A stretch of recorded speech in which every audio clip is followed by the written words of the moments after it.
Everyone, I hope you're having an amazing day. Welcome to another episode of 10 p.m. University. So today's topic is it's a bit special. It's very close to my heart because in my life I've been mentored by 4 to 5 entrepreneurs, right? And they gave me advice, right? They told me like if you're planning to be an entrepreneur one day, please remember the 4 mistakes you should avoid at any cost, right? Because they've been through the same pain and they shared with me this common mistake, which I gather from different mentorship lessons I had with them, right? So I hope today's session will be valuable to you if you're going to be if you're going to be an entrepreneur in the future, right? So this might help you, in some ways, right? Okay, so let's dive in. So when you start your business, right, for the first time, you might want to do everything by yourself, right, due to whatever reason, like lack of funding, or you try to act as an accountant, you try to act as a developer, you try to act as a salesperson, you try to act as a marketing guy, you try to act as a tester, you try to act as a business analyst, right? You wanted to do everything by yourself. That's okay for some time, right? But as your business grows, right, and if you think, look, I wanted to do the same, then I would suggest you that's not a very good approach, because you might eventually come to a point where you started to feel burnout, right? And then you get exhausted, frustrated, right? The problem happens is that even it doesn't matter that how skilled or how talented you are, you will reach to a point when you will feel burnout if you started to take too much of work, right? And it's often, it's often better to delegate your work, give your work to, someone else, right? For instance, if you are a great developer, right, it's often better to hire another developer to help you do, the stuff which you don't want it to do, right? Or if you can hire a business analyst, right? If you're a great business analyst, it's often better to hire another person if you have enough funding, right? So that's one of the important thing, right? This is one of the important advice my mentors gave me, right? They said they've been through the same stage and they felt extremely burnout. They were working like 150 hours a week, sometimes, longer. They were, not even sleeping sometimes. Their health were going down. So, yeah, I just, yeah. Right. Okay. So, point number 2, spending less on important stuff, right? So sometimes I understand that when you start a business, you often have a shortage in terms of funding, which is fine, right? It happens to most of us, right? But imagine a scenario where you have enough money, right? But you don't want to spend. But at the same time, you are working harder to compensate for the thing. For let me give you a very classic example. Let's say you're a software development company, right? You are building a product, and you realize that there is a tool out there which can help you, doing the stuff rather than building that in-house, right? But you're too stingy. You don't want to spend money on it. So what are you going to do? Instead of working on important product functionality, you end up in building that tool, right? All the resource get invested on that, right? Where would have cost you a few $100s, right? So you need to invest your money wisely, right? Don't be too stingy. At the same time, don't over to spend it, right? When it's not required, right? Don't spend on parties, calling clients, giving lavish parties at 7 star, go taking your team to Hawaii or to Vegas, whatever, right? So those kind of things you can avoid it if you think it's worth avoiding, right? So you need to work out. So you need to balance out where you can, where you need to spend money. Don't cut costs where it's really important, right? Where you think that it can be, the spending stuff. For instance, I gave an scenario, right? Where spending stuff in software will bring more productivity to your team rather than building in-house, right? In a similar way, you might have different scenarios, right? So you can relate to your own business environment, right? That leads to the point number 3, which is more or less connected. Not hiring right people, right? Most of the time I've noticed, right, when you start a company, you tend to hire your family members, even though they are not skilled. got nothing to do with the business model you are aspiring to build, right? That's a complete disaster. I tell you, it's absolutely disaster. It doesn't mean that it's your brother or your sibling. If that person is not talented, shouldn't be working in your company at first place. End of story, right? You should only hire a person, right, which brings value to your business, right? Because you're not doing a charity, right? Unless you are non-profitable, that's a different story. But even then, you need to bring the right people. And another thing I wanted to mention is that some people don't want to hire good people because they think too expensive. So there's an old saying, right? If you pay a peanut, you only end up in getting a monkey, right? So what I meant by that is that there's a reason why experienced people cost money. You know, they charge you more money because they've invested a lot of time in building the skills. They know the pitfalls, right, which someone fresh out of the uni may not be aware of it, because it comes with experience, right? So if you are someone who thinks, oh look, experience doesn't matter, we can train someone, that's a big mistake, right? Because it will cost you double the money, to get that person up to the speed of that experienced person, because that experienced person will tell you straight away, look, this, we can't do this because of XYZ reason, right? Whereas the other person says, oh yes, we can try. The person will try months, then say, look, we can't do that, and then you say, what's happening? Then you say, this, you need to work out, you need to balance that, right?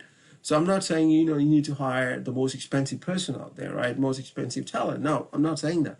I'm saying hire the right talent, right? Look for what you actually need for your business, right? Whether that person really fit your business model, right? Don't hire with emotions, right? If you hire someone with emotions or with a cost cutting in mind, it may not work. Hire based on your business requirement. Hire someone who can bring value to your company. Hire someone who can elevate your business requirement. Take an example of Elon Musk, right, or Warren Buffett. They said they always hire someone who has high integrity, right? Because skills can be taught at the end of the day, but someone who's cunning and it's not good for a business, right? And someone at the same time, you need to hire someone skilled at this, you can't if you are looking for a developer, you obviously need to hire someone who can code at first place, right? You can't hire someone who never seen a software or a computer to begin, right? That's not the right person. That's why I said most of the time, this is one of the things my mentor told me, right? I've seen most of the time people hire the family members, even though they got nothing to do with the business you are engaged into, right? They have no skills or whatsoever. But just because a family member, oh, can you hire him? That's actually a crap business model. You are actually starting to, put a dent in your business by hiring the wrong person. So try to avoid that. Yeah, there's no harm in hiring family member if they are skilled to do the stuff that you're after, right? I mean, sometimes, you can find talented people in your own family, right? So, yeah, if they're willing to join your team, that's, might as well. But if they are someone who's looking for a job and have no skill whatsoever with what you're trying to do, then probably it's not a good time to hire them, right? Ask them to get trained elsewhere. And then, because when you're doing a startup, it's a pressure environment, right? You need to deliver the stuff out, right? You need to release the product out, right? Because otherwise, you're not in there for business. I didn't mean to offend anyone, but I told you what I learned from, successful mentors. My mentors are successful. There are a couple of, I don't want to name them, a couple of them run, $300 million business in Canada and United States. So two of them runs, and one of the mentor, he runs a very big business in Israel. One of them runs in India. So yeah, so I don't want to tell the name because just wanted to keep confidential and just wanted to for privacy information, I do not want to reveal the name. So yeah, this is what I've learned. So this is one of the clear lesson I learned from them. Cool. The final point, if your business is not based on customer focused business, if you're involved mostly, if you're a product development company, right, that's fine, right? But if your focus is only on product, not on the customer, then I'm afraid your business won't last longer. There is a difference between customer oriented business and a non-customer oriented business, right? Let me give you an example, right? If I wanted to buy a product, Let's say a product costs $100, $100 in the market, right? And another product costs $120, right? But the person who's selling $100, the customer success or story is not so great. But whereas the person who's selling for 120, they have a huge customer success rate and they care about the customer. They keep the customer first. Who do you think I will go for? I'll obviously pay 120 bucks. I don't care about 100 bucks, right? Because I don't expect a cheap customer service, right? Because I don't care if the product costs 10 bucks more, right? As long as I'm getting a good customer focus or customer response, right, from a company I'm buying a product. When I have a problem, I will obviously stick to that company, right? That's how it is, right? In today's time, in 21st century, in 2020, right, it's all driven by customers, right? Your focus should be on the customer driven, right? You should be focused on customer. Your business should be customer oriented, right? You should always develop product keeping customer in mind. It doesn't matter how good developer you are, but if you are not a customer focused, it doesn't make any sense, right? You're just a code junkie at the end of the day, right? Because anyone can write a code, but a few days of training, right? A boot camp, right? But if you are someone who do not have customer in your heart, then I'm afraid that your journey won't be very easy. It will have a lot of pitfalls, and eventually you will realize, look, the model which you're trying to adopt may not fit in today's time, right? So yeah, this is one of the things you need to keep into consideration. Like, take an example of a real estate, right? If you're running a real estate company, right, you need to pay attention to your customer needs. That's the first thing you should pay attention to. It doesn't matter what kind of property out there. If you don't listen to your customer needs, you won't be successful in real estate business. It's that simple, right? The same goes to software development. You're developing a product, right? And you need to understand, you need to study your market. You need to see what your customer is after, right? If you develop something which is of no use, right, when you go to your client and say, look, here it's my product, and the customer say, look, I don't feel the need of using your product, and you say, why not? You say, because this product will not fit our requirement, because this is not what we want. So simple thing, you should have done a survey first of all, right, to see what customer is after, right, and then you should have developed a solution. That's one of the solutions, right? There are tons of them, right? But yeah, your business should be around customer focus, right? Whatever business you're into, restaurant business, modeling business, software development, genome research. Genome research is a bit complicated. Let's not go into that. I'll park the site.